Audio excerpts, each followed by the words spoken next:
लेकिन इस बात जीना जरूर चाहिए कि पूरा जीवन एक पूजा हो जाए।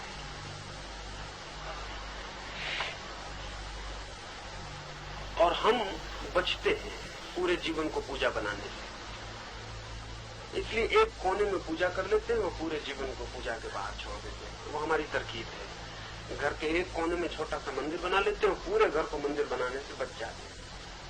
गांव में एक मंदिर बना लेते हैं, फिर पूरे गांव का धर्म मंदिर में सिकुड़ जाता है, बात समाप्त हो जाता है। नहीं, पूजा नहीं करनी है किसी चीज की, बल्कि इस भांति जीना है कि पूरा जीवन एक पूजा बन जाए, एक वर्शिप और एक प्रेयर बन जाए। और इस तरह जब हम फर्क कर लेते हैं कि ज्ञान की चरित्र, ये फर्क बड़े झूठे हैं। ऐसा कहीं फर्क है नहीं। यानी ऐसा कोई ज्ञान नहीं है जिसमें चरित्र ना हो, और ऐसा कोई चरित्र नहीं है जिसमें ज्ञान ना हो। असल में ज्ञान भीतरी घटना है, चरित्र उसका बाहरी अभिव्यक्ति है, और कोई फर्क नहीं है। यानी कोई आदमी कहे सत्य का ज्ञान की सत्य का आचरण, तो इसको फर्क क्या करिएगा? इसमें फर्क इतने हुआ कि सत्य का अनुभव होगा तो सत्य का आचरण होगा। और ज्ञान और आचरण कोई ऐसी दो चीजें नहीं है। हाँ, भला ज्ञान दिखाई नहीं पड़ता, आचरण दिखाई पड़ता है। जड़ें दिखाई नहीं पड़ती और वृक्ष दिखाई पड़ता है, लेकिन जड़ें और वृक्ष ऐसी दो चीजें नहीं है। जहां जमीन से अलग भी दिखाई पड़ रही है, वहां भी सिर्फ अलग दिखाई ही पड़ रही है। कहीं किसी भी क्षण किसी भी तल पर अलग होती नहीं है। और वो जो हमें फर्क दिखाई पड़ रहा है, वो फर्क वृक्ष का और वृक्ष की जड़ों का नहीं है। वो एक सीमा तक मिट्टी है और एक सीमा के बाद मिट्टी नहीं है, इतना ही फर्क है। वो जिसको हम अज्ञान कहते हैं वो भीतर है जहां तक मिट्टी है, और जिसको हम आचरण कहते हैं वो बाहर है जहां मिट्टी नहीं, वो दिखाई पड़ जाता है। यानी अगर मेरी तरह से समझे तो जो ज्ञान दिखाई पड़ जाता है उसका नाम आचरण है, और जो आचरण दिखाई नहीं पड़ता है उसका नाम ज्ञान है। इससे कोई फर्क नहीं, कोई नहीं। असल में हमारी आदत पड़ गई है कि हम फर्क करके देखें। कोई फर्क नहीं है। दर्शन का मतलब है देखना, और चरित्र का मतलब है जीना। ये दरवाजा मुझे दिखाई पड़ रहा है, ये दर्शन है, और जब मैं निकलूंगा इस दरवाजे से तो चरित्र है। अगर मुझे दरवाजा दिखाई पड़ गया तो मैं दीवार से न निकलूंगा, और अगर दरवाजा मुझे दिखाई नहीं पड़ा तो मैं दीवार से निकलने की कोशिश में टकरा सकता हूं। दरवाजे का दिखाई पड़ना दर्शन है, और फिर दरवाजे से निकलना चरित्र है। और मैं नहीं सोच पाता कि जिसको दरवाजा दिखाई पड़ता है वो दरवाजे से न निकल के कहीं और से निकलेगा, यह असंभव है। और अगर निकलता हो कहीं और से तो पक्का समझ लेना कि दरवाजा दिखाई नहीं पड़ा, और तो कोई कारण नहीं हो। सुकरात का एक वचन है, नॉलेज इज वर्च्यू, और सैकड़ों साल तक विवाद चला उस पर, क्योंकि उसने कहा ज्ञान ही चरित्र है। हम तो ऐसा सोचते हैं कि ज्ञान तो हमें है, लेकिन चरित्र कहां से लाएं? ये बात ही गलत है, ये बात ही गलत है। हमने बड़ी सीधी होशियारी है हमारी। हम कहते हैं ज्ञान तो हमें है, हमें मालूम है कि ठीक क्या है, हमें मालूम है कि ठीक क्या है, लेकिन फिर भी गलत हो जाता है। ये असंभव है। ऐसा हो नहीं सकता कि हमें मालूम हो कि ठीक क्या है और गलत हो जाए। ये कैसे हो सकता है? हाँ, ऐसा है मामला कि हमें मालूम है कि गलत ही ठीक है, और सुना हमने है कि लोग कहते हैं कि नहीं वो ठीक नहीं, ठीक कुछ और, वो हमने सुना है। श्रवण दर्शन नहीं ना, और श्रवण को हमने समझा हुआ है कि वो ज्ञान बन गया। सुना है हमने बचपन से कि क्रोध बुरा है, हमने नहीं जाना कि क्रोध बुरा है। हमें तो अभी भी कोई मौका दे दे तो नहीं कर पाएंगे तो लगेगा कि कुछ भूल हो गई, कर पाएंगे तो लगेगा निपटारा हुआ, पछताएंगे न कर पाएंगे तो। हमें तो लगता है कि क्रोध ठीक है। हाँ, लोग कहते हैं, ऐसा लोग कहते रहें कि क्रोध बुरा है। हमारे भीतर दोहरी दिक्कत हो गई। श्रवण है हमारा कुछ, जिसको हम दर्शन समझ रहे हैं नहीं, लेकिन जिसे सुना है उसे देखा नहीं। सुनने और देखने में बड़ा फर्क है। सुना है मैंने कि इस तरफ दरवाजा है, देखा नहीं है। देखता तो मैं यही नीचे दीवार में दरवाजा देखता हूं। तो जब चलने जाता हूं तब पता चल जाता है कि श्रवण था कि दर्शन था, क्योंकि जब चलता हूं तब इधर चला जाता हूं, क्योंकि जहां मुझे दिखता वहां जाऊंगा, जहां सुना है वहां नहीं जाऊंगा। और जब टकराएगा तब मैं कहूंगा बड़ी मुश्किल है, मैं जानता हूं कि दरवाजा कहां है, फिर भी टकरा जाता हूं। अब कैसे टकराने से बचूं? मैं नहीं कहता ऐसा। मैं ये कहता हूं अगर टकराते हैं तो समझ लेना कि दरवाजे का पता नहीं। इसलिए आचरण को बदलने की कभी कोशिश ही मत करना, बस ठीक दर्शन की कोशिश करना। आचरण की फिक्र ही मत करना, आचरण से कोई लेना देना ही नहीं है, वो तो कौड़ी की बात है, उससे कुछ लेना देना नहीं। महत्वपूर्ण यह है कि मुझे ठीक क्या है वो दिखाई पड़े, और ऐसा कभी नहीं होता कि वो दिखाई पड़े और फिर मैं अन्यथा कर पाऊं, क्योंकि उस ठीक दिखाई पड़ने के साथ ही उस ठीक का आनंद भी जुड़ा। मैं निरंतर बुद्ध की एक घटना कहता रहता हूं कि बुद्ध एक गांव के पास से गुजरे, उस गांव के लोग उनके विरोधी हैं, वो इकट्ठे हो गए और उन्होंने बुद्ध को बहुत गालियां दी और बहुत अपमानजनक बातें कही। बुद्ध ने उनकी सारी बातें सुनी और फिर उनसे कहा कि अगर तुम्हारी बात पूरी हो गई तो मैं जाऊं, मुझे दूसरे गांव जल्दी पहुंचना। तो उन लोगों ने कहा ये बातें न थी। तब वो एकदम से थोड़े परेशान भी हुए, क्योंकि गालियां अगर बातें समझी जाए तो जिसने दी है वही परेशान हो जाता है। तो थोड़े परेशान हो गए, थोड़े से हैरान हो गए, क्योंकि इतनी साफ साफ गालियां थी। तो उन्होंने बुद्ध से कहा कि हमने गालियां दी, बातें नहीं की। उन्होंने कहा तुमने दी होंगी गालियां, लेकिन इधर हमने लेना बंद कर दिया है, और तुम दो इससे कुछ होता नहीं फर्क जब तक हम लेना। तुम्हारा देना तुम्हारा हक है और लेना हमारा हक है, इस पर तो जबरदस्ती नहीं तुम्हारी ना कि हमको लेना ही पड़ेगा। पिछले गांव में कुछ लोग मिठाइयां लेके आए थे और हमने कहा पेट भरा है तो वापस ले गए। अब तुम गालियां लेके आए और हम कहते हैं हम लेते नहीं। अब तुम क्या करोगे? तो वापस ले जाना पड़ेगा। तो ये गालियां वापस ले जाओ क्योंकि हम लेते हैं। उन्होंने तो इतना पूछा लेकिन आप लेते क्यों नहीं? बड़ी अजीब बात। हम तो किसी को भी गाली लेते हैं, देते हैं, कोई फौरन ले लेता, हम दे नहीं पाते और वो ले लेता। हमारा पूरा भी नहीं हो पाता कि वो जवाब देना शुरू कर देता। ये बड़ी अजीब बात है कि आप ये क्या कहते हैं कि लेते नहीं। खुद ने कहा 10 साल पहले आना था तब मैं भी ले लेता था, क्योंकि तब मुझे पता ही नहीं था कि लेना दुख है। मुझे पता है कि लेना दुख है, बात खत्म हो गई। अब मैं ये देख रहा हूं कि देख के तुम उठा रहे हो दुख और लेके मैं क्यों उठाऊं? तुम जानो, तुम्हारा काम जाने। देख के तुम उठा रहे हो, मैं लेके क्यों उठाऊं? ऐसा दिखाई पड़ गया। अगर कुछ कमी रह गई हो तो लौटते में फिर इसी रास्ते से गुजरूंगा, तुम आ जाओ, गालियां और पूरी कर लेंगे। अभी मुझे जल्दी जाना, दूसरे गांव होगा। वो गांव के लोग कैसे खड़े रहे हुए होंगे, वो बुद्ध का जाना उस गांव के बाहर, और वो गांव के लोग बाहर ही खड़े रहते, उनकी हालत क्या होगी? नीचे कहता था मनुष्य, ऐसी हालत में नीचे बहुत नाराज हो जाता और वो कहता कि बुद्ध ने बहुत अपमान किया। अच्छा था कि एक चांटा वो मार देते, कम से कम हम दोनों बराबर तो हो जाते। हम कम से कम एक चांटा मार देते, एक गाली दे देते तो हम कम से कम दोनों बराबर हो जाते। बुद्ध तो चले गए होंगे और वो आदमी तो कीड़े मकोड़े की तरह खड़े रह गए। उनको तो कुछ समझ में नहीं पड़ा होगा अब क्या हो, अब क्या करो। अपनी ही गाली लौट आई और घूमने लगी हो। नीचे कहता दया होती बड़ा कि एक चांटा मार देते, हम बराबर तो हो जाते। हम भी तो घर लौट जाते शान से कि ठीक है हमने भी गाली दी थी और गाली लौट आई, बराबर हो गए।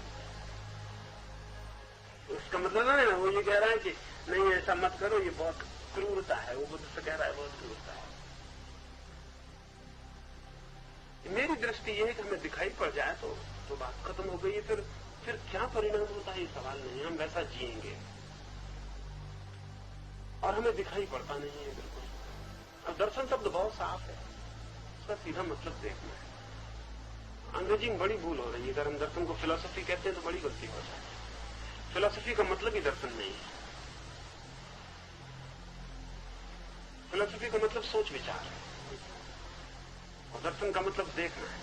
और बड़े मजे की बात यह है कि सोच विचार सिर्फ वे ही करते हैं जो नहीं देख पाते। जो देख पाते वे नहीं सोच विचार करते। इस कमरे एक अंधा आदमी बैठा हुआ है, जाने के पहले वो सोच विचार करता है दरवाजा कहाँ है, पूछता है दरवाजा कहाँ है, गुरु को खोजता है कि कोई दरवाजा बताओ।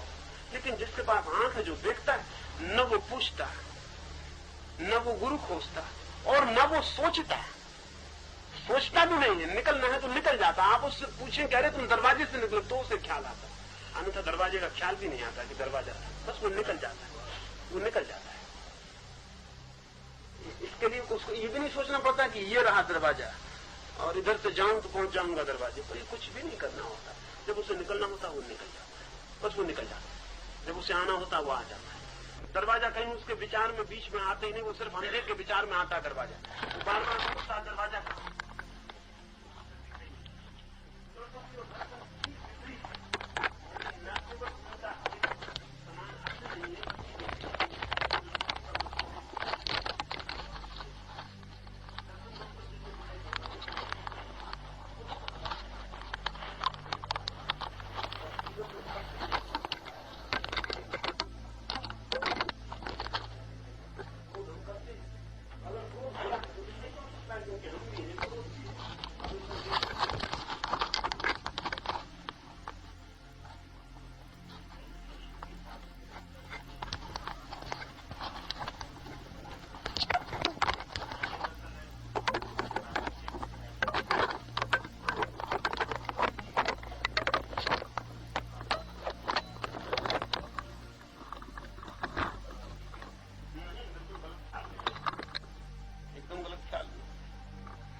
दर्शन के कोई प्रकार है ही नहीं, वो देखने की शक्ति का नाम है।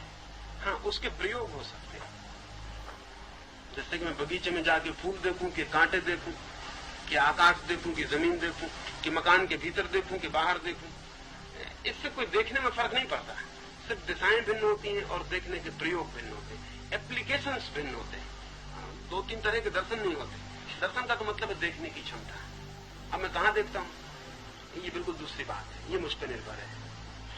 वो जिसको हम बाह्य दर्शन कहते हैं वो बाहर देख रहा है आदमी, देखने की क्षमता उसकी उतनी ही है जितनी किसी महावीर की हो।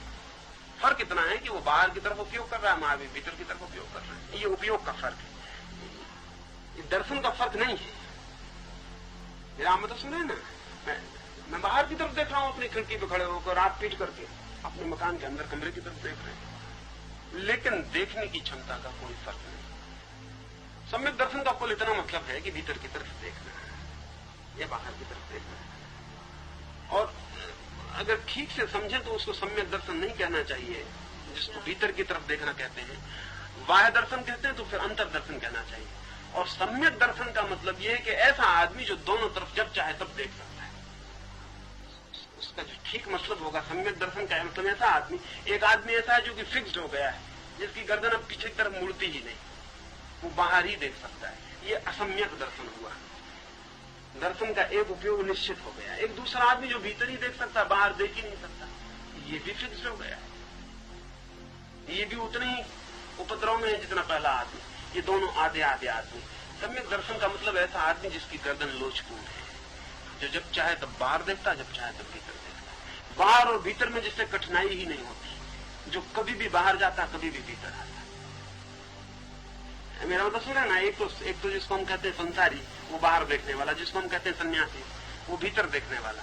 इन दोनों से अलग एक आदमी है जिसको सम्यक दृष्टा कहना चाहिए, जो बाहर भीतर दोनों तरफ एक साथ देख सकता है, जिसको इसमें कोई बाधा ही नहीं रही है। और जब कोई आदमी बाहर और भीतर एक साथ देख सकता, तब उसके लिए बाहर और भीतर मिट जाते हैं, क्योंकि वो देखता बाहर और भीतर दो चीजें नहीं है, ये एक ही चीज का फैलाव है। और मैंने दो बांट लिए हैं क्योंकि मैं इकट्ठा दोनों नहीं देख पाता हूं, इसलिए बांट लिए। जब मैं बाहर देख रहा हूं और जब मैं लौट के भीतर आता हूं, तो जो मैं जिसे मैं देखता आता हूं वही भीतर भी है। सिर्फ चूंकि मैं एक साथ नहीं देख पाता हूं पूरे को, इसलिए मैंने खंड कर लिए। अगर मैं पूरा एक साथ देख पाऊं तो खंड का कोई सवाल नहीं। अगर मेरे सारी खोपड़ी पे चारों तरफ 12 आंखें हो, कोई कठिनाई नहीं है। किसी दिन आदमी व्यवस्था कर ले, वो 12 आंखें हो उसकी खोपड़ी पे चारों, तो उसको बाहर भीतर मकान के क्या बाहर होगा और क्या भीतर होगा। जब वो दरवाजे पे खड़ा होगा तब वो बाहर भी देखेगा, तो वो भीतर भी देखेगा। वो बाहर और भीतर तो एक फैलाव है। हमारी देखने की क्षमता जो भी डायमेंशनल है, वन डायमेंशनल है, एक डायमेंशन में देखती है। वो अभी मार्कुस ने किताब लिखी वन डायमेंशनल मैन, ख्याल उसका सुंदर है कि हम एक ही तरफ देख पाते हैं, यही हमारी तकलीफ है। और जिंदगी बहुत बड़ी है, और जिंदगी सब तरफ है और सब तरफ सच है। और सम्यक दर्शन का मेरे हिसाब में ऐसा मतलब होता है जो सब तरफ देख पाता है। इतना सम हो जाता है कि अभी भी फर्क नहीं करता कि ये बुरा, ये भला, ये बाहर, ये भीतर, ये ऐसा, वो वैसा, ये नरक, ये स्वर्ग, ये भी फर्क नहीं करता, देख पाता है। मनोज जी क्या कह रहे थे? थोड़ा पानी पिला दो। कल कुछ कहते थे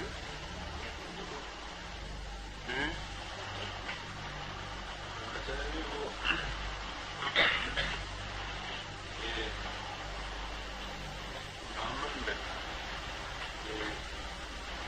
श्लोक है, मंत्र है,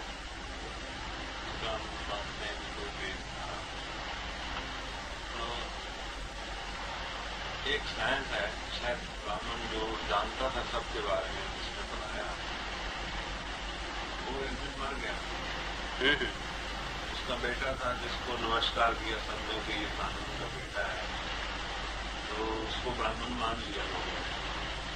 उसने जो अपने बाप से कुछ सुना हुआ था वो लोगों को बताया और अपना ब्राह्मण बन के बैठा रहा। फिर उसका बेटा आया जो, और ऐसे चलते चलते एक दिन ब्राह्मण मर गया, असलियत बताने वाला कोई नहीं रहा। या ब्राह्मण मर गया या ये जो फैक्ट थी, साइंस थी, यही गलत थी। इसमें दोनों ही बातें सच है। एक तो ये बात सच है कि बहुत बार ऐसा हुआ है कि कुछ बातें हैं जो जान ली गई लेकिन कही नहीं जा सकी। जैसा मैं भी कह रहा हूं, जो जान ली गई लेकिन नहीं कही जा सकी, या कही गई तो कहने में गलत हो गई, या कही गई तो केवल शब्द रह गए और भीतर का अर्थ खो गया, खो ही जाएगा। तो बहुत सी सही बातें हैं जो जान ली गई, लेकिन वे ऐसी सही बातें हैं कि हर बार हर आदमी को फिर अपनी तरफ से उनको जानना पड़ेगा। उनको ट्रेडिशनली देने का उपाय नहीं है। कुछ बातें तो ऐसी हैं जिनको हम बता सकते हैं, उन बातों को हम बता सकते हैं जो ऑब्जेक्टिव है। तो मैं कह सकता हूं कि ये काला रंग है और आप भी देख लेते हैं कि ये काला रंग है।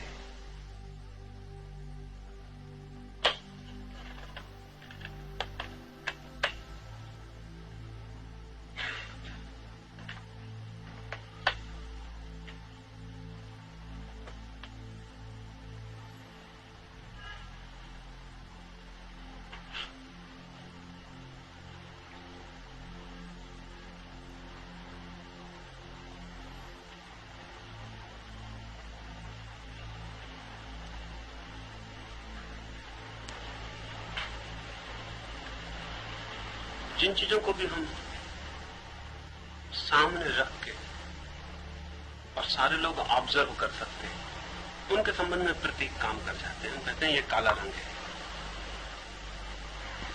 इस पे हम राजी हो गए और हम काला रंग कह लेते हैं और बात चल जाती है, क्योंकि हम सबको दिखाई पड़ रहा है। फिर एक आदमी कहता है कि ये रहा परमात्मा, उसे दिखाई पड़ रहा है कुछ जिसे वो परमात्मा कह रहा है, लेकिन हमें किसी को भी दिखाई नहीं पड़ रहा।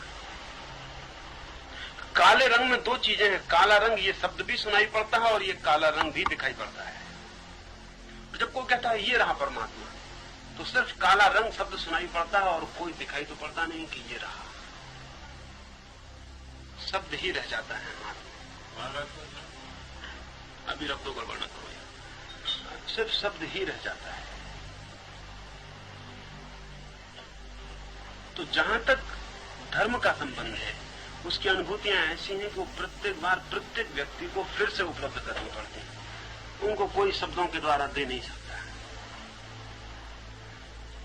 वो जो ब्राह्मण की कोशिश थी वो विज्ञान देने की कोशिश होती तब तो न मरती, साइंस देने की कोशिश न थी, वो कोशिश थी धर्म देने की, और वो मरने को ही थी।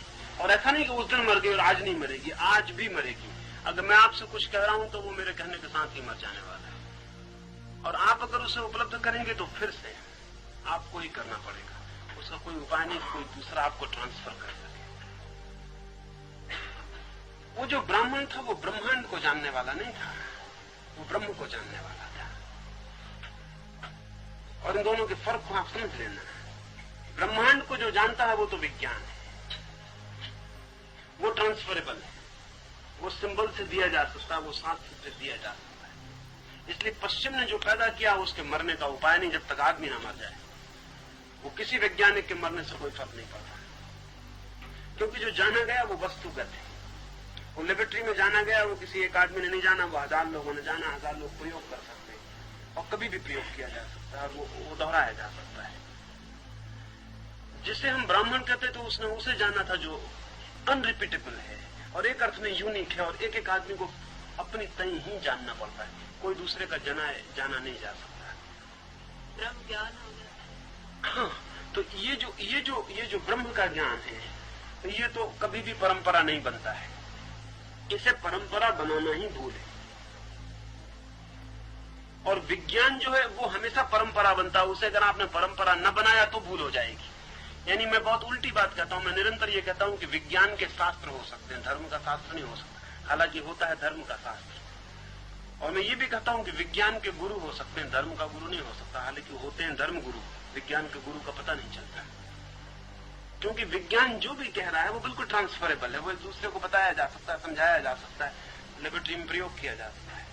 वो कहीं इतना आंतरिक नहीं है कि उसे सामने रखना मुश्किल हो, वो इतना बाहर है कि बिल्कुल सामने है। आंतरिक के साथ सबसे बड़ी कठिनाई ये है कि वहां आपके सिवाय कोई भी नहीं जा सकता, और बाह्य के साथ सुविधा ये कि हम सब वहां साथ जा सकते हैं। मैंने कहा कि मेरे बगीचे में फूल खिला, मैं आप सबको ले चलता हूं, आप सब फूल देख लेते हैं। और मैंने कहा कि मेरे हृदय में प्रार्थना का एक फूल खिला है और आप खड़े रह जाते हैं, कोई उपाय नहीं रह जाते, क्या किया जाए, और मैं कहां ले जाऊंगा आपको और कहां दिखाऊं आपको, कैसा क्या किया जाए। ज्यादा से ज्यादा मेरे आचरण से थोड़ा बहुत पकड़ा जा सके कि शायद फूल खिलाओ प्रार्थना का, ना खिलाओ। तो ये जो ब्राह्मण की जो खोज थी, मूलतः वो ब्रह्मांड की खोज नहीं। ब्रह्मांड की खोज तो पहली दफा पश्चिम के ब्राह्मण ने शुरू की। ब्रह्मांड की खोज जो है,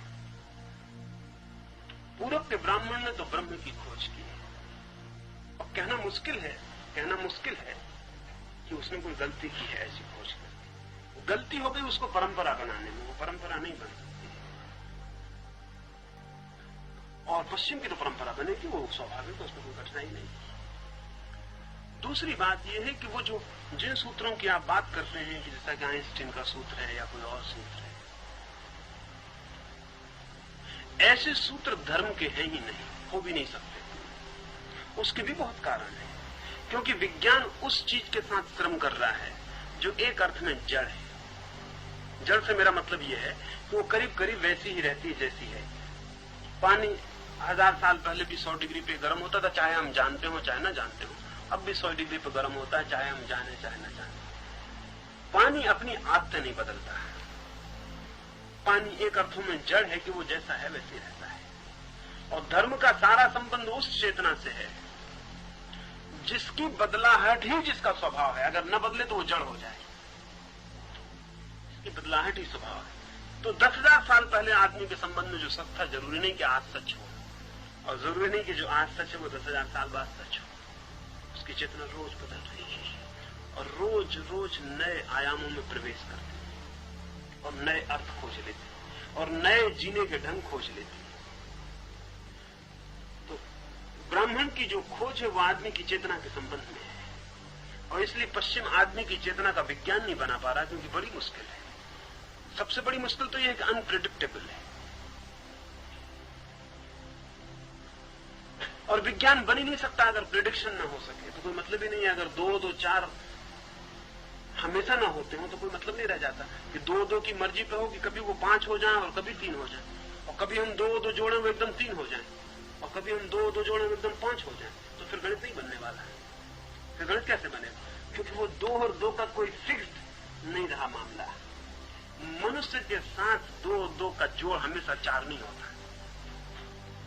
इतनी तरल घटना है वो, और जितना गहरा मनुष्य होगा उतनी ही तरल घटना होती चली जाएगी। जितना जीवंत व्यक्ति होगा उतना तीव्र परिवर्तन की और अनप्रेडिक्टेबल की संभावना रहेगी। इसलिए यह हो भी सकता है कि साधारण आदमी के संबंध में हम कुछ घोषणा कर सके। इसलिए भीड़ के संबंध में घोषणा हो सकती है। जैसे मैं ये नहीं कह सकता कि मनोज इस साल कार का एक्सीडेंट करेंगे, ये नहीं कहा जा सकता, लेकिन यह कहा जा सकता है कि बंबई में कितने कार के एक्सीडेंट होंगे। मेरा मतलब है ना, क्योंकि भीड़ जो है जरा जड़ हो जाती है। फिर बंबई में अगर मैं कहूं कि 100 एक्सीडेंट होंगे साल में, तो हो सकता है 98 होंगे, 102 हो जाए। लेकिन पूरे हिंदुस्तान में अगर कहूं तो फासला और कम हो जाएगा, प्रेडिक्शन और करीब आ जाएगा। अगर पूरी दुनिया का हम जोड़ें तो प्रेडिक्शन और करीब आ जाएगा, करीब करीब करीब आ जाएगा। क्योंकि भीड़ जितनी बढ़ती जाएगी उतनी चेतना क्षीण होती चली जाएगी और जड़ता के नियम काम करने शुरू कर देंगे। इसलिए बिल्कुल कहा जा सकता है कि अमेरिका में कितने लोग आत्महत्या करेंगे आने वाले साल, लेकिन कौन करेगा ये नहीं कहा जा सकता कि आदमी करेगा कि नहीं करेगा। इसलिए कोई उपाय नहीं। मेरा मतलब सुनिए ना, और बुद्ध या जीसस जैसे आदमी के बाबत तो और ही मुश्किल है। भीड़ के बाबत आसान है, लेकिन फिर भी एक साधारण व्यक्ति के बाबत भी मुश्किल है। लेकिन जितना असाधारण व्यक्ति होगा उतना ही मुश्किल है, एकदम मुश्किल है मामला। कहना ही मुश्किल है कि वो क्या करेगा। जैसे बुद्ध की 2-3 घटना मुझे ख्याल आती। बुद्ध 12 साल के बाद अपने घर लौटते हैं, तो परम ज्ञानी हो गए हैं, लाखों उनके शिष्य, सारा गांव उनको लेने आया, लेकिन उनकी पत्नी नहीं आई है, वो नाराज है। यशोधरा नहीं आई है लेने।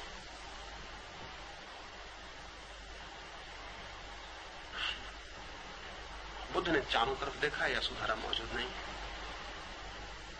और कोई सन्यासी होता साधारण तो प्रेडिक्टेबल हो सकता था, क्योंकि सन्यासी को क्या मतलब पत्नी से। लेकिन बुद्ध ने भिक्षुओं से कहा, भिक्षु देखते हो यशोधरा दिखाई नहीं पड़ती है। तो आनंद ने कहा, आप ऐसी बातें ना करें, लोग क्या कहेंगे। आप और यशोधरा की बात करेंगे तो लोग क्या कहेंगे। बुद्ध ने कहा, मैंने कभी नहीं सोचा कि लोग क्या कहेंगे, उस तरह में जिया ही नहीं। और निश्चित ही आनंद वो इसलिए नहीं आई है, मैं जानता था कि वो नहीं आएगी। वो बड़ी माननीय, 12 साल पहले मैं छोड़ के उसे भाग गया, जाते वक्त विदा भी नहीं दी थी। स्वाभाविक है कि वो नाराज हो, मुझे चलना पड़ेगा। आनंद ने कहा, आप क्या बातें करते हैं, लोग क्या कहेंगे कि बुद्ध ज्ञानी और अपनी पत्नी को मिलने घर गए। अब कौन पत्नी, अब कौन बेटा, कौन पिता, कौन माता।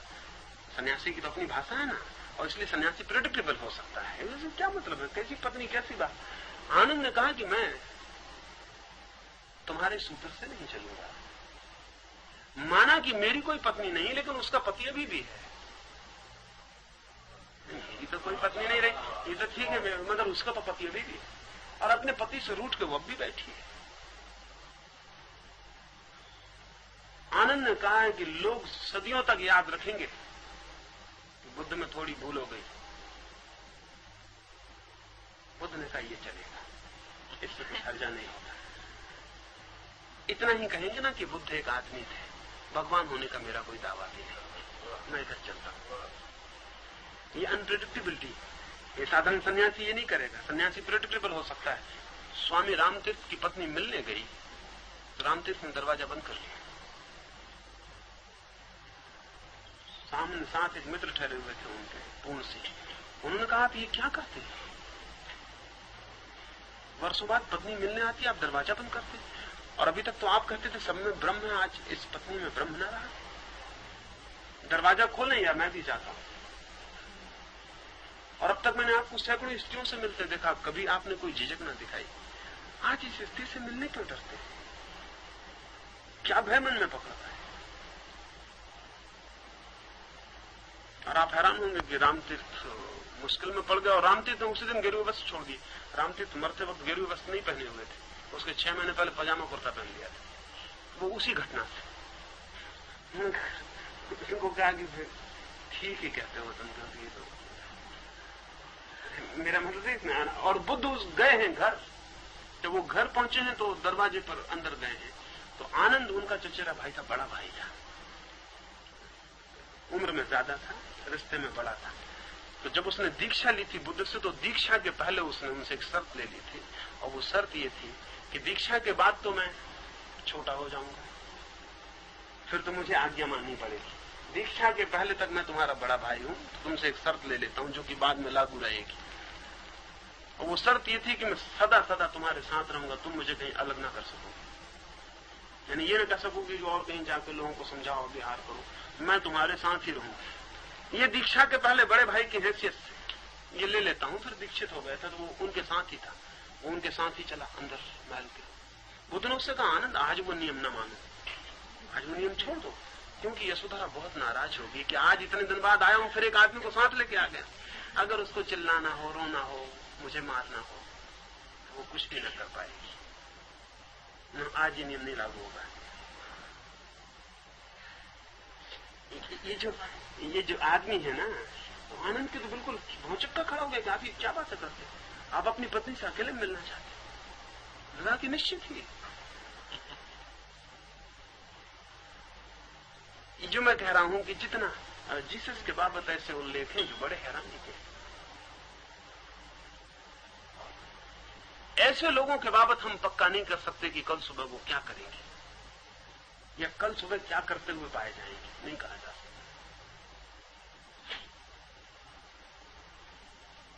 और इसीलिए ऐसे लोग बड़े मुश्किल पड़ जाते हैं जब जिंदा होते हैं, जब मर जाते हैं तब बड़े अच्छे हो जाते हैं। उसका कारण ये कि मर जाते ही वो प्रेडिक्टेबल हो जाते, बात खत्म हो जाती है, अब उनके साथ कोई झंझट नहीं रह जाती। अब हम उनको अपने ढांचे में बिठा सकते हैं, व्यवस्थित कर सकते हैं। मरे हुए संत सदा प्रीतिकर हो जाते, जीवित संत अप्रीतिकर होता है। कई जगह खटकता है और दिक्कत देता है और कठिनाई देता है। क्या कल्याण जी है ना बात? हाँ, वो जीसस के बाबत में कह रहा था, जीसस के जमाने में एक वैश्या थी मैगदलेन। जीसस एक रास्ते से गुजर रहे हैं और दोपहर है भरी और वो थक गए हैं, तो वो एक बगीचे में जाके विश्राम करने लगे। उन्हें कुछ पता नहीं कि वो मैगदलेन का बगीचा है, वैश्या का बगीचा है। दोपहर है, मैगदलेन ने अपनी खिड़की से झांक कर देखा कि कौन अद्भुत सा व्यक्ति और उसके वृक्ष की छाया में लेटा हुआ। उसने बहुत सुंदर लोग देखे थे,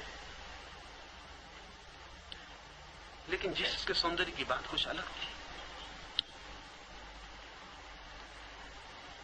वो गई और उसने जाके कहा कि युवक, यहां कहां बाहर सोते हो, भीतर आओ, घर में विश्राम करो। उसके द्वार पर तो बड़े सम्राटों को वापस लौट जाने की हालत होती थी। उसने कभी किसी को बुलाया हो, ये तो था ही नहीं, पहला मौका था। उसने कभी सोचा भी न था कि उसके बुलावे को कोई टाल देगा। जीसस ने कहा विश्राम तो हो चुका, अब तो मैं जाने की तैयारी हूं, लेकिन दोबारा आऊंगा तो घर अंदर ही पहले आ जाऊंगा। उसने कभी सुना न था कि कोई उसे इंकार कर देगा। उसने कहा कि मेरी बर्दाश्त के बाहर है। बहुत सुंदर स्त्री थी। उसने कहा कि मेरी तरफ देखो, भीतर चलो, 1-2 मिनट विश्राम करो। क्या मेरे प्रति इतना प्रेम भी प्रकट नहीं कर सकते? जीसस ने कहा प्रेम, जहां तक प्रेम का संबंध है, मेरे सिवाय तुझे कोई प्रेम कर ही नहीं सकता है। जीसस ने उस वेश्या से कहा जहां तक प्रेम का सवाल, मेरे सिवाय तुझे कोई प्रेम कर ही नहीं सकता। जो तेरे द्वार पर आते हैं, द्वार खटखटाते हैं, उनमें से किसने तुझे प्रेम किया है?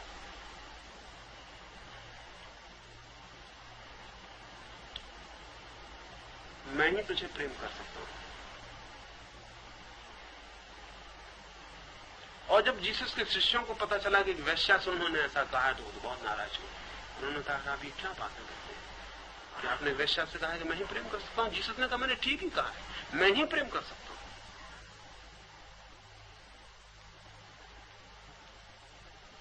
ये आदमी हमारे ढांचे और हिसाब में कहीं चूक खा जाएगा, ये वहां नहीं बैठ पाएगा।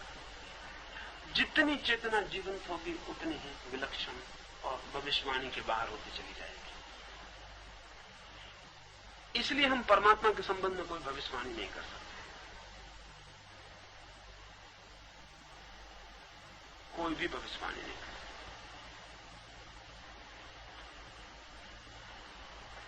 सकते। ये जो जिससे धर्म मैं कह रहा हूं, ब्राह्मण ने जिसकी खोज की, वो खोज ऐसी थी कि वहां मुट्ठी तो बंध जाती है, लेकिन जिस पर मुट्ठी बांधी थी वो मुट्ठी के बाहर हो जाता है, इसीलिए कि मुट्ठी बंध गई।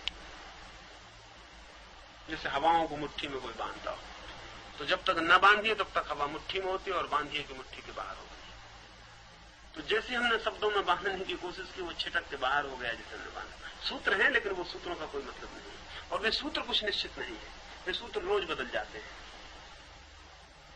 वो वैज्ञानिक अर्थों में सूत्र नहीं है जो कि स्थिर होते हैं और सदा स्थिर रहते हैं। और हो सकता है कि विज्ञान भी जैसे जैसे नीचे प्रवेश कर रहा है, वैसे वैसे वो भी झंझट में पड़ा जा रहा है। फिर सूत्र उसके भी मुश्किल हो जाएंगे जल्दी। क्वांटम या नए जो खोजे हैं उनकी, वो वहां घबराहट की बातें हो गई हैं शुरू, क्योंकि जैसे जैसे वो एटम के और परमाणु के नीचे गए हैं, वैसे वैसे ऐसा लगा है कि वहां प्रेडिक्शन मुश्किल हो रहा है। एक बहुत हैरानी की घटना समझ में आई है कि वो जो इलेक्ट्रॉन्स हैं, बिल्कुल आखिरी टुकड़े, वो प्रिडिक्टेबल नहीं है। यानी ये पक्का नहीं कहा जा सकता कि वो कैसा व्यवहार करेंगे। ये इतनी खतरनाक बात है, क्योंकि ये इस बात की खबर है कि वहां आत्मा आ गई। ये इस बात की खबर, नहीं तो कोई उपाय ही नहीं। हम जानते हैं कि इस कुर्सी को हम इस कमरे में छोड़ जाएंगे जहां ये यहीं मिलेगी, यदि नहीं हटाई गई। मतलब कुर्सी से हटने की कोई आशा नहीं। ये हम मान के जा सकते हैं घर के बाहर कि कुर्सी यहीं मिलेगी, तकिए वहीं रखे होंगे, सामान मूर्ति वहीं होगी, दीवारें जहां की तहां होंगी, ये हम मान के जा सकते हैं। यदि नहीं हटाई गई तो, अगर कोई हटाने वाला नहीं आया तो कुर्सी वहीं होगी जहां थी। लेकिन इलेक्ट्रॉन्स के बाबत बहुत नए अद्भुत अनुभव हुए हैं। वो एक अनुभव तो ये हुआ है कि वो उनके बाबत पक्का नहीं कहा जा सकता कि वो 1 सेकंड में इतना चक्कर लगा रहे हैं तो अगले सेकंड में भी इतना ही लगाएगा। अगले सेकंड में कम भी लगा सकता है, ज्यादा भी लगा सकता है। उसका जो रास्ता है वो अभी तक ऐसा रहा है तो अगले सेकंड में भी ऐसे रहेगा, ये भी पता नहीं। और इस सबसे भी जो सबसे हैरानी की बात समझ में आई, जिसने कि विज्ञान की पूरी जड़ें हिला दी, वो ये है कि उसमें ऑब्जर्वेशन से उसके व्यवहार में फर्क पड़ता है। ऑब्जर्वेशन से, जैसे कि आप इस कमरे में बैठे हुए हैं और आपको पता है कि कोई नहीं देख रहा है, तो आप दूसरे आदमी हैं। अपने बाथरूम में हर आदमी दूसरा होता है, कोई नहीं देख रहा है इसलिए वो दूसरा आदमी। फिर अचानक उसे पता चलता है कि छेद में से, कुंजी के छेद में से कोई झांक रहा है, एकदम दूसरा आदमी। उसके बिहेवियर में फर्क पड़ा है। ऑब्जर्वेशन, ये बड़ी हैरानी की बात है कि इलेक्ट्रॉन के ऑब्जर्वेशन से इलेक्ट्रॉन का रास्ता बदल जाता है। वो गड़बड़, वो जैसा चलता था, जैसा चल रहा था वैसा नहीं चलता, उसमें चूक-चाक हो जाता। और इससे पहली दफा ये ख्याल पकड़ना शुरू हुआ है कि वहां नीचे उस गहराई पर फिर अनप्रेडिक्टेबल शुरू हो गया है। यानी मेरा मानना है कि चाहे ऊपर की तरफ ऊंचाई पर जाओ तो जितने ऊंचे जाओगे उतना अनप्रेडिक्टेबल आ जाएगा, और चाहे नीचे गहराई की तरफ जाओ, जितने नीचे जाओगे फिर अनप्रेडिक्टेबल आ जाएगा।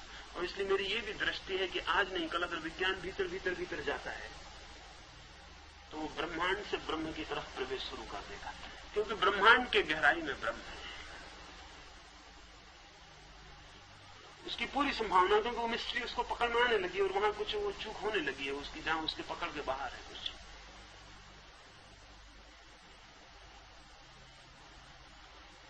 पर जिस ब्राह्मण की आप बात कर रहे हैं, उस ब्राह्मण ने खोज ब्रह्म की थी, जो कि अनिवार्य रूप से अनिश्चित है, तरल है, सदा भागा हुआ है, ठहरा हुआ नहीं है, गतिमान है। और इसलिए उसने जो सूत्र बनाए थे वो भी उतने ठहरे हुए नहीं हो सकते। इसलिए हर ब्राह्मण अपने सूत्र गढ़ सकता है, इसमें कोई कठिनाई नहीं। इसमें किसी दूसरे ब्राह्मण से झगड़ा भी नहीं। इसलिए बुद्ध अपने को ब्राह्मण कह सकते हैं, बल्कि ये कह सकते हैं कि मैं ही सच्चा ब्राह्मण हूं, और सब ब्राह्मणों का खंडन कर सकते हैं। और ये कह सकते हैं सच्चा ब्राह्मण मैं, ये कोई ब्राह्मण नहीं। और वो ब्रह्म को जानने के अर्थ में, और उसको विज्ञान कभी बनाने की सोचना ही मत मानो। उसका कारण है कि विज्ञान बनाने की बात ही मत सोचना। कुछ बातें हैं जो विज्ञान नहीं बन सकती हैं, और ना बने तो अच्छा, क्योंकि जैसे ही वो विज्ञान बन जाएंगी वैसे ही व्यर्थ हो जाएंगी। असल में किसी चीज का विज्ञान बनने का मतलब है कि उसमें से रहस्य की हत्या कर दी गई। जिस चीज को भी आप विज्ञान बनाएंगे उसमें से रहस्य तिरोहित हो जाएगा, और अगर रहस्य तिरोहित न हो सके तो विज्ञान न बनेगा। विज्ञान का मतलब यह है कि जहां जहां से रहस्य को हम हटा देते हैं और चीजें साफ सीधी हो जाती हैं और गणित के आधार पर चलने लगती हैं, नियमबद्ध हो जाती है, और जहां भी मिस्ट्री है, रहस्य, वही विज्ञान खो जाता है। और धर्म का सारभूत ही यही है कि हमारा ऐसा मानना है, यानी ब्राह्मण का ऐसा मानना है, वो जो ब्रह्म का तलाशी है उसका ऐसा मानना है कि कितना ही खोजो, कितना ही खोजो, कितना ही खोजो, कुछ निरंतर अनखोजा रह ही जाता है। वो कभी खोज में आता है नहीं, वो छूट ही जाता है। वो समथिंग एक्स निरंतर छूट जाता है। तुम कितना ही खोजो, कितना ही, ऐसा नहीं है कि कल तुम खोजोगे, परसों खोजोगे तो उसे पालोगे, नहीं, वो छूटता ही जाएगा, छूटता ही जाएगा, छूटता ही जाएगा। ऐसा कोई क्षण नहीं होगा जिस दिन हम कह सकेंगे सब जान लिया गया, नहीं होगा ऐसा कुछ। ये धर्म की आधारभूत पकड़ है तो कहना ये। और इसलिए वो कहता है कि वो, हम ये नहीं कहते कि ईश्वर मिस्टीरियस, मैं नहीं कहता ऐसा, मैं नहीं कहता कि ईश्वर रहस्य में, मैं ये कहता हूं जो रहस्य में है वो ईश्वर है। इस ख्याल में रखिए ना आप, अगर हमने कहा कि ईश्वर रहस्य में है, ऐसा मैं नहीं कहता। ईश्वर को बीच में लेने की जरूरत ही नहीं, जो रहस्य में है, यानी जो हमारे जानने के सदा बाहर छूट ही जाता है, छूट ही जाता है। हम पहुंचते हैं और वो हाथ से बाहर हो जाता है। अननोन नहीं, अननोएबल, वो नहीं जो अज्ञात है, क्योंकि अज्ञात कल ज्ञात हो जाएगा। अज्ञेय, जो कल भी ज्ञात नहीं, परसों भी ज्ञात। असल में जो ज्ञात हो ही नहीं सकता है ऐसा कुछ, अगर ऐसा कोई बिंदु है तो धर्म का कोई अर्थ है। अगर ऐसा कोई बिंदु नहीं है जीवन में तो धर्म आज नहीं कल मर ही जाएगा, मर ही जाना चाहिए, उसके बचने का कोई मतलब नहीं। लेकिन ध्यान रहे, जिस दिन वो एक्स का बिंदु जो है, रहस्य का बिंदु जो है, वो मर जाए, उसी दिन धर्म ही नहीं मरेगा, साथ में काव्य भी मरेगा, कला भी मरेगी।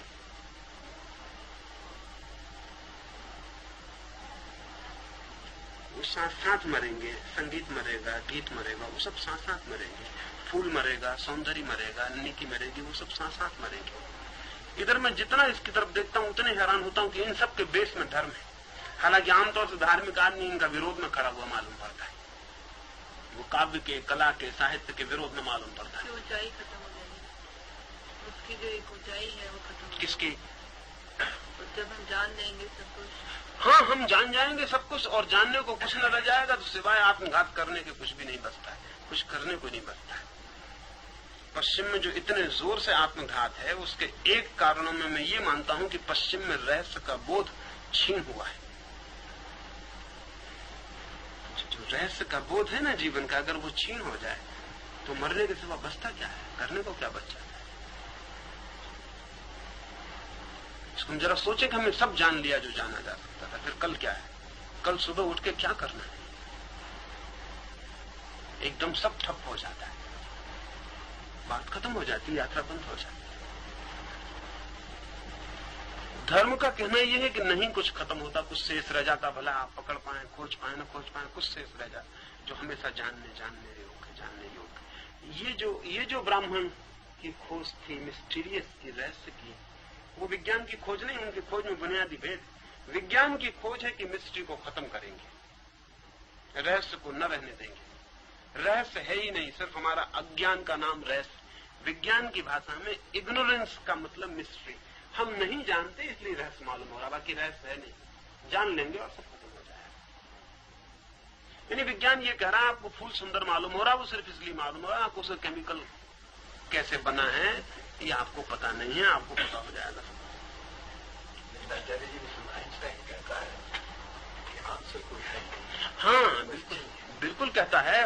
और इस क्वेश्चन आदमी है, बिल्कुल ब्रह्मांड से ब्रह्म को ढूंढ रहा है। हाँ, वो उस हालत में बिल्कुल ही धार्मिक आदमी है, वो वैज्ञानिक है नहीं। और इसलिए जो ठेठ वैज्ञानिक है वो आइंस्टीन के पिछले वक्तव्यों को सिर्फ मृत्यु के आने की खबर मानता है। आइंस्टीन घबरा गया, पैर हिल गए। जो ठीक वैज्ञानिक है वो ऐसा नहीं मानता कि वक्तव्य वैज्ञानिक के हैं, वो मानता है कि वैज्ञानिक जो मौत से घबरा गया और अब जिसकी पुरानी पकड़ खो गई है और जो परेशान हो गया है और अब जो इस तरह की बातें कर रहा है। लेकिन आइंस्टीन के पहले के वक्तव्यों में ऐसी बात नहीं है। हाँ, आखिर में तो शिवा का बड़ा असर पड़ा। आखिर में तो बहुत सी चीजों का असर पड़ा। सबसे बड़ा असर तो ये पड़ा कि उसकी खोजें ही उसे किसी अंतिम उत्तर पर न ले गई जिसकी उसे आशा थी। उसकी हर खोज ने उसे ऐसा बताया कि और 1000 नए प्रश्न भर खड़े हो गए और कुछ भी नहीं हुआ। एक प्रश्न हल करने गए थे, वो जरूर हल हो गया है, लेकिन उसके हल होते ही 1000 प्रश्न खड़े हो गए जो उतने ही गैर हल्के हैं जितना कि पहला प्रश्न था। और जब ये रोज होता चला गया तब उसको ऐसा प्रतीत हुआ कि शायद हम एक प्रश्न से दूसरे प्रश्न पर ही जा रहे हैं, उत्तर कहीं भी नहीं है। ऐसी अगर प्रतीति हो जाए तो मैं मानता हूं कि धर्म की शुरुआत होती है कि उत्तर कहीं भी नहीं है। ऐसा आदमी एकदम धार्मिक हो जाए। मगर हम उल्टी बात देखते हैं, आमतौर से हम देखते हैं जिसको हम धार्मिक कहते हैं उसके पास उत्तर है।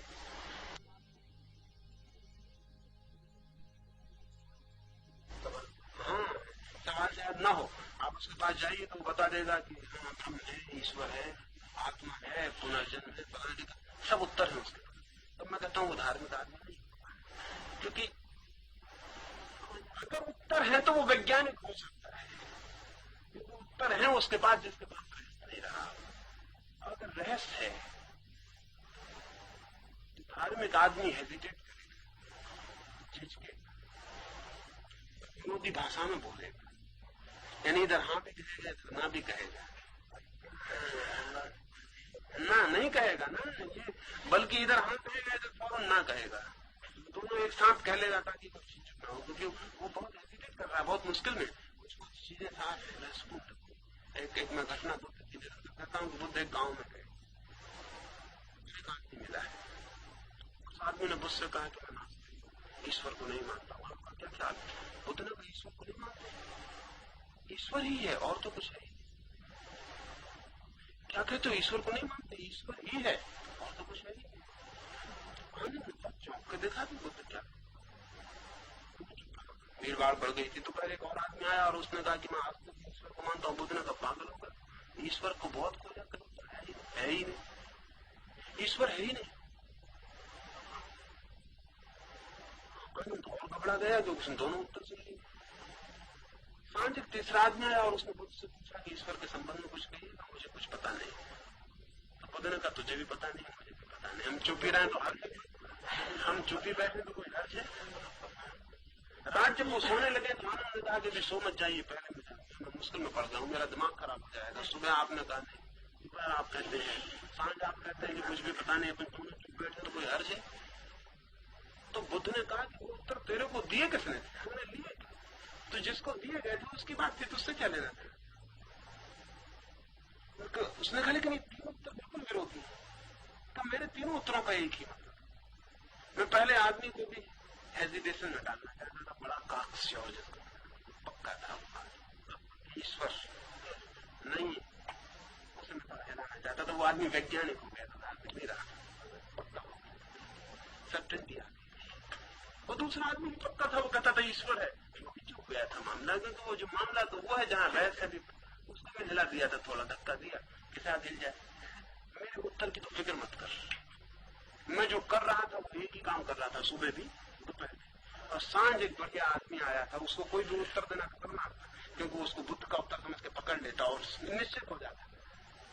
मैंने कहा तुझे भी पता नहीं, मुझे पता नहीं, तो दोनों चुप बैठे तो कोई यार मैं मतलब ये जो बुद्ध जैसा आदमी है, ये तो एक धार्मिक आदमी। और धार्मिक आदमी को समझना मुश्किल हो जाता है, क्योंकि उसके सारे वक्तव्य विरोधी मालूम पड़ते हैं। उसके एक एक वाक्य में भी विरोध होता है।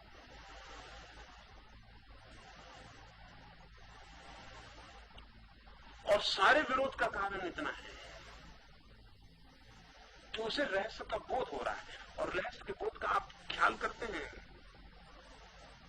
बहुत अद्भुत बात है। रहस्य के बोध का मतलब ही ये है कि दोनों विरोधी मौजूद हैं, इसलिए रहस्य, नहीं तो रहस्य हो नहीं सकता। यहाँ जन्म भी है और मौत भी है और एक साथ है। यहाँ प्रेम भी है और घृणा भी है और एक साथ है। यहाँ फूल भी है और कांटा भी है और बिल्कुल एक साथ है, और एक ही डंडी पर और एक ही प्राण धारा से आए। इसलिए रहस्य का मतलब यह है कि विरोधी जिनके बीच कोई तालमेल नहीं दिखता वो भी है, और एक बड़ी यूनिटी में दोनों समाविष्ट हैं, दोनों मौजूद हैं। आपको मैं सुबह रोते देखता हूं, दोपहर हंसते देखता हूं, बड़ी मुश्किल हो जाती है कि जो आदमी रोता था वो हंसता कैसे? क्योंकि अगर आदमी से रोना आता था तो ये हंसना कैसे आ रहा आदमी? ये उचित हुआ होता, सीधा साफ हुआ होता कि जो रोता वो रोता, जो हंसता वो हंसता, गणित साफ रहता। हम जानते कि फलां आदमी हंसता है, फलां आदमी रोता है। ये बड़ी मुश्किल है। यहाँ मुश्किल थी कि वो आदमी सुबह रोता, सांझ हंसता, और ऐसी भी हालतें आ जाती कि वो हंसता भी और रोता भी और दोनों एक साथ भी कर लेता, और तब बड़ा मुश्किल हो जाता मामला। तब हम क्या करें? तब मिस्ट्री हो जाती, मैं एक घर में ठहरा हुआ था, बहुत मजेदार घटना होगी। मैं तो सांझ को बगीचे में ऐसा कुर्सी पे बैठा हुआ, और घर की जो महिला थी, जो गृहिणी थी, वो एक ऐसा तखत पड़ा हुआ था मेरे सामने। मैं सब कुर्सी पे बैठा हुआ था, उस पर वो तखत पर लेटी हुई थी। मेरा ऐसा पैर उसके सिर के पास तखत पर रखा हुआ था, तो उसकी नाक मेरे पैर के करीब थी। मैंने अंगूठे से उसकी नाक छू ली। वो एकदम से झपकी में थी, एकदम घबरा गई, एकदम रोने लगी। मुझे कुछ पता नहीं था कि उसको ऐसा घबराहट हो जाए, एकदम रोने लगी।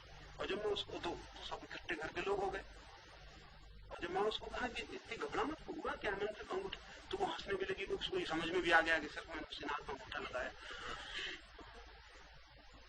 और उसकी घबराहट, उसका रोना और हंसना सब एक साथ हो गया। तब तो घर के लोग बहुत घबरा गए, क्योंकि इसका मतलब ही हुआ कि कोई गड़बड़ बात होगी, भूत प्रेत हो गया। जहां मिस्ट्री है वहां भूत प्रेत फौरन मौजूद हो जाए ना। एकदम घबरा गए कि क्या मामला, अगर वो रो तो भी ठीक समझ में आ जाए। जब वो शांत हुई तो मैंने उससे पूछा तुमने दोनों एक साथ क्यों किया? उसने कहा कि बड़ी मुझे खुद मुश्किल हो गई। मुझे हंसी इस बात की आती थी कि क्या गंवारी मैं कर रही हूँ, और घबरा तो मैं गई थी, वो तो रुक ही नहीं रहा था, आंसू तो बहे चले जा रहे। मैं अपने ही आंसुओं पर रो रही थी। और तब एक तीसरा बिंदु निकला कि वो हंस भी रही थी, रो भी रही थी, और दोनों से पीछे खड़े होकर देख भी रही थी। तब ये मिस्ट्री हो जाती बात। तब सब यहाँ बहुत विरोधी स्वर इकट्ठे हो जाते, और सब इकट्ठे हैं और एक ही व्यक्ति में संभाले हुए, और एक ही घटना में छिपे हुए, और एक ही जगत में इतना विरोध समावेश है। और उसकी वजह से रहस्य। अगर हम उसको सबको साफ सुथरा कर लें, छांट छांट के अलग रख दें। एक घटना में पढ़ता था इंदिराज जी, एक विचारक किस्म का आदमी जो निरंतर सोचता रहता। पहले महायुद्ध में भर्ती हो गया, उसे जो खाना बनाने का काम था वहां मैस में उसको भेज दिया। तो कहा कि छोटा मोटा कोई काम करो। उसको पहले ही दिन उसको कहा कि छोटे मोटे काम देना जिसमें सोच विचार की जरूरत ही ना। तो उसको मटर दिए हैं, कहा कि बड़े मटर और छोटे मटर अलग कर डाल। वो घंटे भर बाद कैप्टन गया तो वो वैसे बैठा हुआ, मटर वैसे ही रखे हुए। उसने कहा कि आप अभी तक अलग नहीं कर पाए, इतना छोटा काम। उसने कहा मैं अलग कभी कर सकते, लेकिन कई मटर ऐसे हैं जो न छोटे हैं न बड़े हैं। हमें चिंता कि इनको कहाँ किया जा सके। पहले पक्का तो कुछ है, मतलब नाहक में मेहनत करूं। कुछ बड़े हैं माना, कुछ छोटे हैं माना, लेकिन कुछ ऐसे हैं जो न छोटे हैं न बड़े। और जब तक उनका पक्का नहीं हो जाता तब तक अकारण श्रम में जाने की कोई पक्का हो जाना। अब ऐसा जो आदमी है, ये मेरी दृष्टि में धार्मिक हो सकता है। इसको चीजों के अब हमें कभी ख्याल ना आता कि दोनों के बीच के भी कुछ। हाँ, ऐसे लोग भी हैं जो संत भी नहीं है और असंत भी नहीं, और जिनको कहीं भी नहीं रखा जा सकता। लेकिन हमने साफ बांट लिया है, साफ बांट लिया। अच्छे लोग हैं, बुरे लोग, और ऐसे लोग भी हैं जो दोनों नहीं है। हाँ, और ही अर्थ के लोग, उनको हम कहाँ रखेंगे?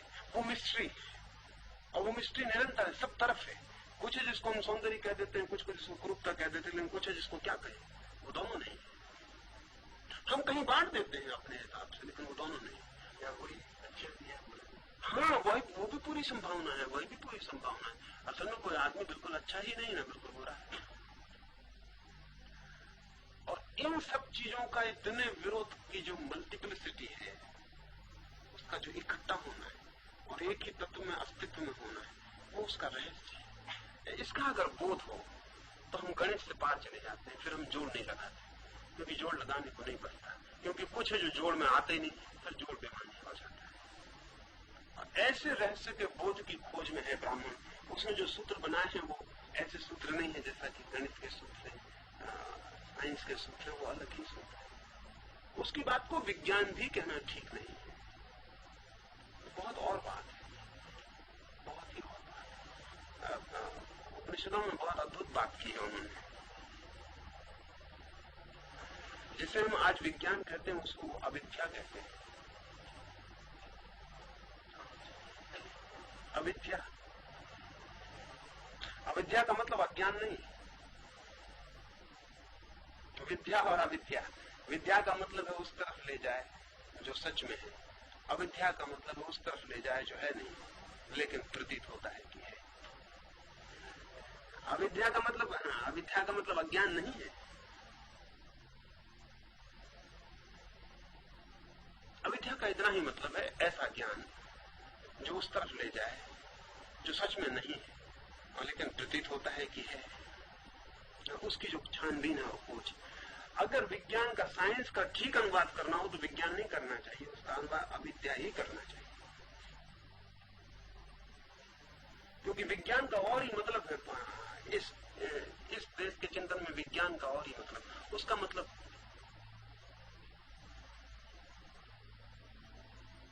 ज्ञान को विशेष धारा में बहाने से। विज्ञान का मतलब है विशेष ज्ञान से। एक तो सिर्फ ज्ञान है, जिसको महावीर ने बहुत अच्छा शब्द दिया, केवल ज्ञान। Just knowing, not knowing anything, just knowing. किसी चीज को नहीं जान रहे, बस जान रहे हैं, सिर्फ जानना भर है, तो उसको तो वो कहते हैं केवल ज्ञान, मात्र ज्ञान। और विज्ञान को उसको कहते हैं कि किसी चीज को जान रहे हैं, उसको विज्ञान कहते हैं। और विज्ञान दो तरह के हैं, विद्या और अविद्या। अविद्या मतलब वो विज्ञान जो उन चीजों को जानता है जो सच में नहीं है। जैसे कोई सपने की खोज में लगा हुआ है, तो जो नहीं है लेकिन है वो, और उसकी खोज कर रहा है। कोई फ्रायड है और वो सपने की खोज कर रहा है और सारा जीवन लगा रहा है, एक साइंस खड़ी कर रहा है। इसको वो कहेंगे अविद्या। सपने की खोज है ना, किसी ऐसी चीज की खोज जो है नहीं। तो विज्ञान के दो हिस्से हैं, अविद्या अविद्या। वो भी विज्ञान नहीं, जो है और नहीं है वो तो परम ही बात है। हाँ हाँ, बिल्कुल ही होता है। और तब भी एक अर्थ में नहीं होता है, तब भी सपना ही होता है। यानी तब भी सपना ही होता है, तब भी सत्य नहीं होता है।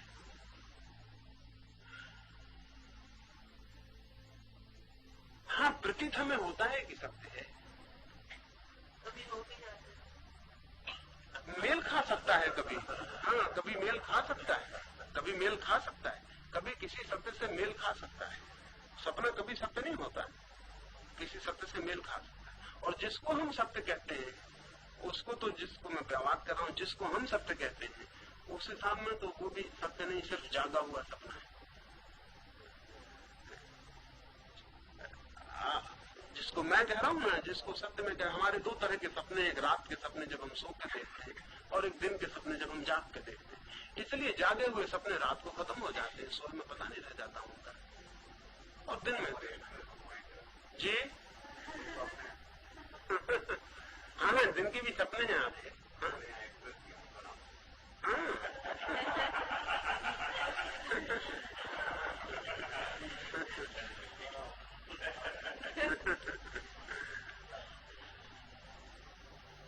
मेरी बात ख्याल पड़ती है ना मुझे आपको?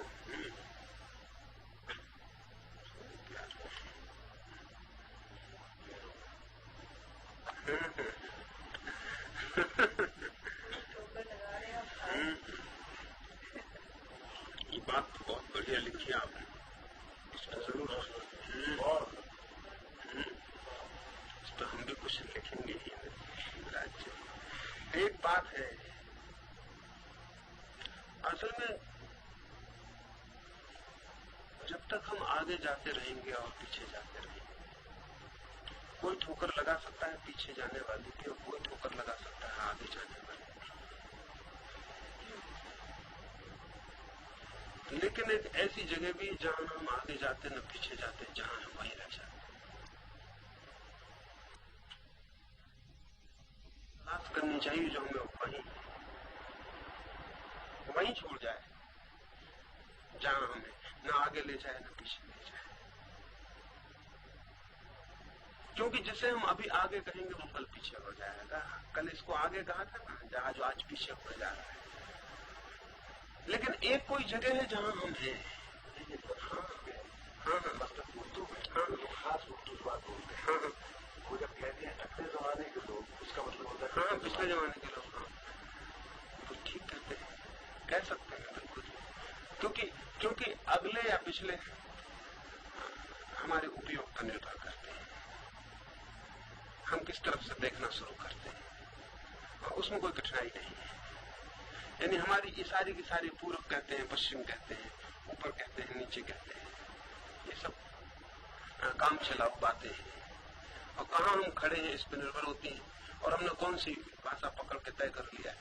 अगला जमाना कह सकते हैं हम, जो जा चुका, जो आगे जा चुका, इसलिए अगला। हमारा तो पीछे जाएगा ना उसके, और हम अगला जमाना उसको भी कह सकते हैं जो अभी नहीं आया, जो हमसे आगे आएगा। इसमें कोई कठिनाई नहीं है, इसमें कोई कठिनाई नहीं है, वो बिल्कुल ही सापेक्ष है। नहीं, लेकिन जो मैं कह रहा हूं, आगे और पीछे क्यों, वहीं क्यों ना रह जाएं जहां है। क्योंकि आगे बहुत बार तो गए, कहां पहुंचे। अभी महेश योगी से मेरी बात हुई थी, बहुत मजेदार बात हुई। उन्होंने कहा कि वहां जाने के लिए कुछ करना पड़ेगा, यहां से वहां जाने के लिए कुछ करना पड़ेगा। फ्रॉम हियर टू देयर कोई रास्ता खोजना पड़ेगा, कोई विधि बनानी पड़ेगी, कोई मार्ग बनाना पड़ेगा। जाना है यहां से वहां। तो मैंने उनसे कहा अगर यहां से वहां जाना होता तो जरूर रास्ता बनाना पड़ता। जाना है यहां से और यहीं, फ्रॉम हियर टू हियर। अगर वहां से यहां आना होता तो भी कुछ रास्ता बना लेते, यहां से वहां जाना होता तो भी कोई रास्ता बना लेते। लेकिन एक ऐसा जाना भी जहां यहां से यहां ही है, कहीं से कहीं नहीं है, यहां से नहीं। किसी को कहीं जाना नहीं है। एक बार हम इतना ही जान लें कि हम कहां हैं और सब जाना बंद हो जाता है, आगे भी और पीछे भी। तो उस ठोकर की अपेक्षा ही मत करें जो आगे ले जाए और पीछे ले जाए। उस ठोकर की प्रतीक्षा करें जो वहीं छोड़ जाए जहां हम हैं, और वो ठोकर कोई भी नहीं दे सकता। हाँ, इसलिए मैं कह रहा हूं कि इसलिए वो ठोकर कोई भी नहीं दे सकता, वो ठोकर खुद ही खानी पड़ेगी। हाँ, वो खुद ही खानी पड़ेगी, वो खुद ही नहीं दे सकता। लेकिन हम क्यों जाएं आगे और क्यों जाएं पीछे? कल्याण जी को मैं कह रहा था पीछे, उस दिन एक जैन फकीर अपने बगीचे में गड्ढा खोद रहा है, बगीचे में कुछ पौधे लगा रहा है। कोई पूछने आया है उससे कोई पूछता है कि मुझे शांत होना है, मैं क्या करूं? तो वो फकीर गड्ढा खोदता है और वो कहता है जो करते हो वही करो।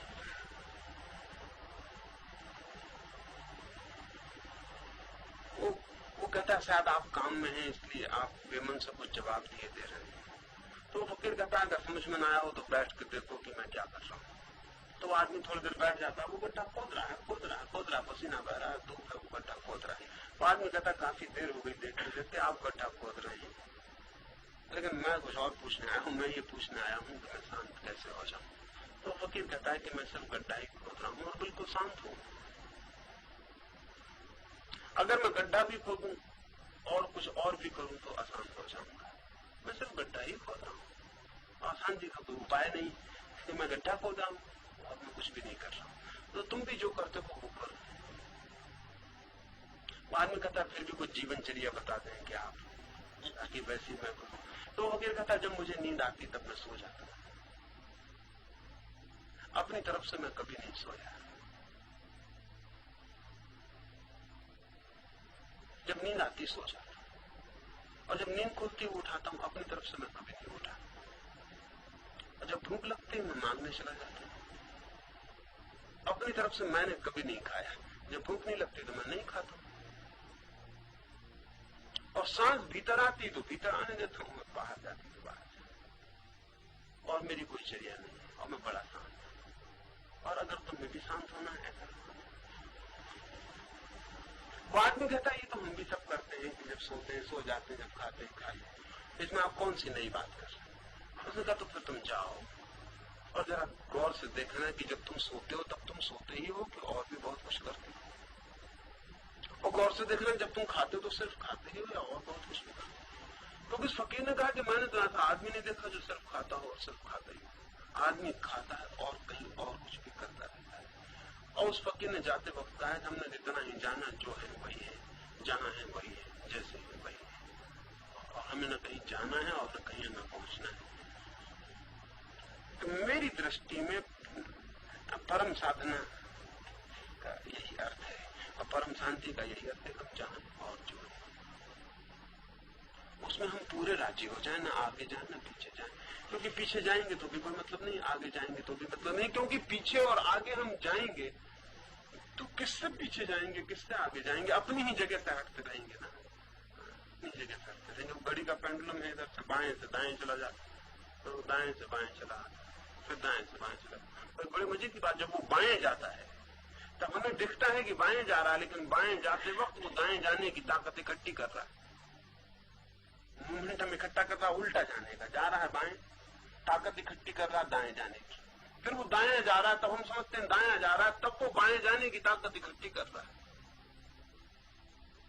जब एक आदमी का जन्म हो रहा है तब वो मरने की ताकत इकट्ठी कर रहा है, और जब वो मर रहा है तब वो जन्म लेने की ताकत इकट्ठी कर रहा है। जब एक आदमी जवान हो रहा है तब वो बूढ़ा होने की ताकत इकट्ठी कर रहा है। मगर ये हमें दिखाई नहीं पड़ता, हमें दिखाई नहीं पड़ता। हम जब भी इस कोने से उस कोने जाएंगे तो हम फिर इसी कोने पे वापस लौटने की ताकत इकट्ठी करते रहेंगे।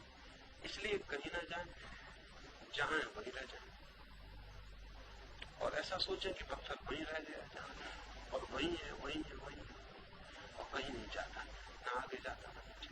फिर ठोकर की कोई जरूरत नहीं है। कुछ भी करने की कोई जरूरत नहीं है। और अंततः ऐसी मनस्थिति में छूट जाए हम तो सब हो जाता है, फिर रह भी नहीं जाता करने को कुछ। मैं तो ध्यान इसी को कहता हूं, ऐसी स्थिति में छूट जाए।